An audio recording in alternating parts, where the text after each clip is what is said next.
बिस्मिल्लाहिर्रहमानिर्रहीम, अस्सलाम वालेकुम। उम्मीद करता हूँ आप सब लोग ठीक ठाक होंगे। आज ये वीडियो है बड़ी इंपॉर्टेंट ऐसे लोगों के लिए जिनके सामने मैंने बड़ी रिक्वेस्ट की है, मतलब बहुत ज़्यादा रिक्वेस्ट की है उन लोगों के आगे। उन लोगों के लिए भी है जो ऑलरेडी यूएई और सऊदी अरेबिया में मौजूद है वर्क परमिट के ऊपर, यानी वर्क वीज़ा के ऊपर, जिसके पास एमिरेट्स आईडी है या फिर इकामा है, ठीक है, सऊदी अरब का। उनके लिए तो बहुत अच्छी प्रोफेशनल न्यूज़ है।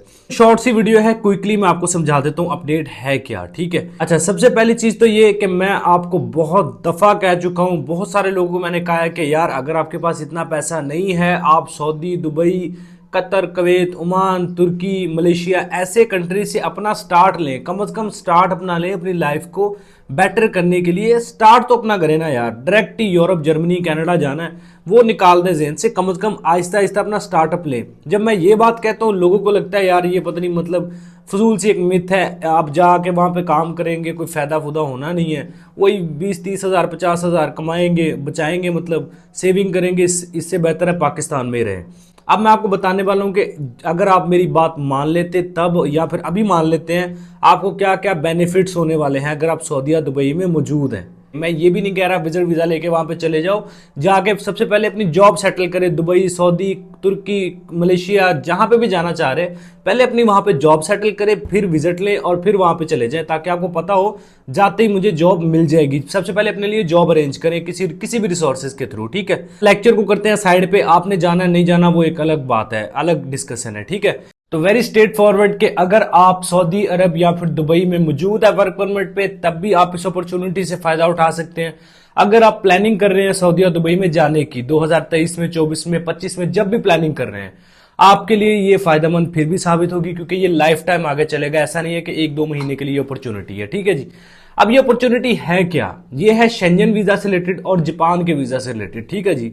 अब आपने गौर से सुनना है, जिन लोगों के पास सऊदी अरब का इकामा मौजूद है, या फिर जिन लोगों के पास दुबई की, यूएई के किसी भी स्टेट की, दुबई की, शारजा, जहां की भी एमिरेट्स आईडी आपके पास अवेलेबल है, तो आप जापान का ई वीजा हासिल कर सकते हैं। आपको कहीं पे भी एम्बेसी जाने की जरूरत नहीं है, कोई अपॉइंटमेंट लेने की जरूरत नहीं है, आप ऑनलाइन ही अपने डॉक्यूमेंट सबमिट करेंगे, ई वीजा आपके हाथ में आ जाएगा, इलेक्ट्रॉनिक वीजा जिसे कहते हैं, पेपर की सूरत में आएगा, आप जापान जा सकेंगे। स्ट्रेट फॉरवर्ड वीजा कर दिया गया है। क्यों किया ये भी आगे मैं बताता हूं। अब ये तो होगी जापान की, ठीक है। अब आते हैं शेंजन स्टेट्स की तरफ। शेंजन में जितनी भी स्टेट्स हैं, जिसमें Germany, Italy, France, Spain, Sweden, Switzerland, Norway, सारी जो भी स्टेट्स है शेंजन की, अब शेंजन की जितनी भी स्टेट्स हैं ये सारी आपको ऑनलाइन वीजा प्रोसेस आपके लिए करेंगी। ये होता था ना, आपको अपॉइंटमेंट लेनी पड़ती थी, फिर एम्बेसी जाना पड़ता था, जाके आपको अपने डॉक्यूमेंट सबमिट करने होते थे, फिर आपको, मतलब डॉक्यूमेंट सारे आपको मिल जाते थे, अपॉइंटमेंट नहीं मिलती थी, 3-3, 4-4 महीने जलालत उठानी पड़ती थी अपॉइंटमेंट को लेके, और फिर जाके इंटरव्यू देना, और ये सारी चीजें थोड़ा सा ना कॉम्प्लिकेटिव बहुत ज्यादा हो जाता था। लेकिन अभी क्या है, जिन लोगों के पास सऊदी अरब का इकामा या फिर दुबई की एमिरेट्स आईडी है, उनको कहीं जाने की जरूरत नहीं है, वो अपने सारे डॉक्यूमेंट्स ऑनलाइन ही सबमिट करेंगे और अपना शेंजन वीजा हासिल करेंगे, ऑनलाइन ही उनको मिल जाएगा, ठीक है। रिक्वायरमेंट्स में यार आपकी, अगर आप सऊदी अरब में हैं इकामा आपके पास होना चाहिए, दुबई में है एमिरेट्स आईडी आपके पास होनी चाहिए। दोनों, अगर आप सऊदीया में है इकामा आपके पास है, वो 6 महीने तक वैलिड होना चाहिए। आप दुबई में है, एमिरेट्स आईडी आपके पास है, वो भी 6 महीने तक वैलिड होनी चाहिए। आपका पासपोर्ट भी आपके पास होना चाहिए, वो भी 6 महीने तक वैलिड होना चाहिए। इसके अलावा आपका जॉब स्टेटस जो है, जो वीजा कैटेगरी है, वो जैसी भी है डजंट मैटर। कोई मेंशन नहीं किया गया कि आपकी बहुत ज्यादा प्रोफेशनल होनी चाहिए, अच्छी होनी चाहिए, ऐसा कुछ भी मेंशन नहीं किया। जस्ट ये मेंशन किया गया कि एमिरेट्स आईडी होनी चाहिए आपके पास, या फिर सऊदीया में तो इकामा होना चाहिए, ठीक है। 6 महीने तक वैलिड, पासपोर्ट भी 6 महीने तक वैलिड होना चाहिए। बाकी फोटोज आपकी होती हैं, एफआरसी ऑब्वियसली देना पड़ेगा। इसके अलावा कंपनी से एनओसी लेटर, जो एमिरेट्स आईडी जिनके पास है उनको तो कंपनी से एनओसी लेटर लेना होता है। जो अगर कोई बंदा सऊदी अरब में इकामा पे मौजूद है, उसको कफील से एनओसी लेटर लेना पड़ेगा, ठीक है। इसके अलावा आपकी जो सैलरी है वो आपके बैंक अकाउंट में आनी चाहिए। इसी तरह 6 महीने की वो स्टेटमेंट आपकी यूज होगी, मतलब 6 महीने जो आपने सैलरी अपने अकाउंट में मंगवाई है अपने कफील से या फिर यूएई में आपने अपनी कंपनी से मंगवाई है, वो आपके अकाउंट में आनी चाहिए। उसकी 6 महीने की आपने स्टेटमेंट आउटपुट उसका लेना है। बाकी उसके बाद आपका ट्रैवल प्लान, आपने रिक्वेस्ट लेटर, एक कवर लेटर लिखना है, साथ में ट्रैवल ट्रैवल प्लान बनाना है, डे बाय डे आइटनरी अपनी लिखनी है, मैं पहले दिन कहाँ जाऊंगा, दूसरे दिन कहाँ जाऊंगा, ये सारी डिटेल्स आपने लिखनी है। इसे जो एनओसी लेटर लेंगे उसमें कंपनी ने मेंशन स्पेशली किया हो कि भाई आपको वो आपके जाने से उसको कोई एतराज नहीं है, आप वो कंपनी आपको खुद लीव्स दे रही है, छुट्टियां दे रही है, बाद में आप वापस आके उसको ज्वाइन भी करना चाहें तो कर सकेंगे, ठीक है। तो ये सारी चीजें एनओसी में मेंशन होनी चाहिए। लोग का ऑफर लेटर, वर्क परमिट आ जाता था, लेकिन उनको वर्क वीजा अप्लाई करने के लिए अपॉइंटमेंट्स की जरूरत पड़ती थी, अपॉइंटमेंट उनको मिलती नहीं थी और उनका जो टाइम ऑफ ड्यूरेशन होता है वर्क परमिट का एक्सपायर होने का, वो एक्सपायर हो जाता था।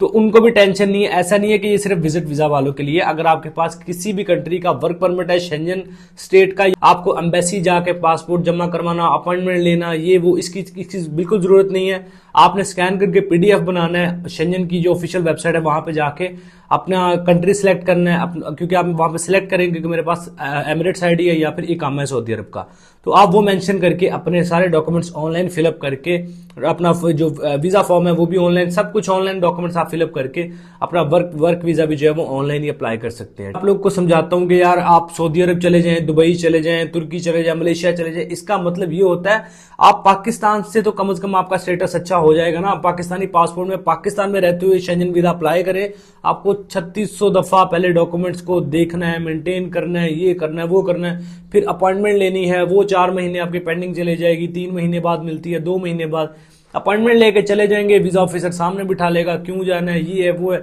मतलब बहुत प्रॉब्लम्स आती हैं। लेकिन अगर आप वही सऊदी अरब दुबई में काम कर रहे हैं, स्टेटस है तो पाकिस्तानी, आप पासपोर्ट पाकिस्तानी है, लेकिन स्टेटस आपका चेंज हो चुका है, रेजिडेंस आपका चेंज हो चुका है और आप सऊदी दुबई में मौजूद है, फिर वहां के हिसाब से अपॉर्चुनिटीज आपको जो है वो आपको अवेल करनी पड़ती है। चीज यहां पे मैं क्लियर कर दूं, जापान का ई वीजा है लेकिन शेंजन का ई वीजा नहीं है, शेंजन का प्रॉपर एक वीजा है, लेकिन फर्क ये है अब आपको एम्बेसी नहीं जाना पड़ेगा, आप सारा प्रोसेस ऑनलाइन कर पाएंगे, ठीक है।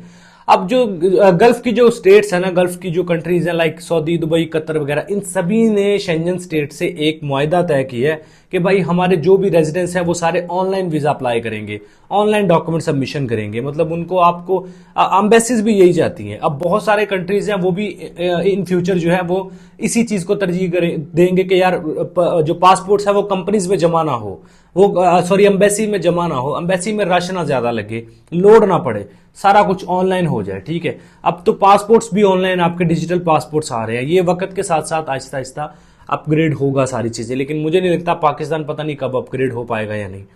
आई होप सो वीडियो आपके लिए हेल्पफुल रही है, वीडियो पसंद आई है, कुछ नया सीखने को मिला है तो आप लाइक करें, चैनल पे पहली दफा एवरी वीजा यूट्यूब चैनल को सब्सक्राइब करके बेल आइकन प्रेस करें। अपना बहुत सारा ख्याल रखें, मिलते हैं नेक्स्ट वीडियो में, टेक केयर, अल्लाह हाफिज।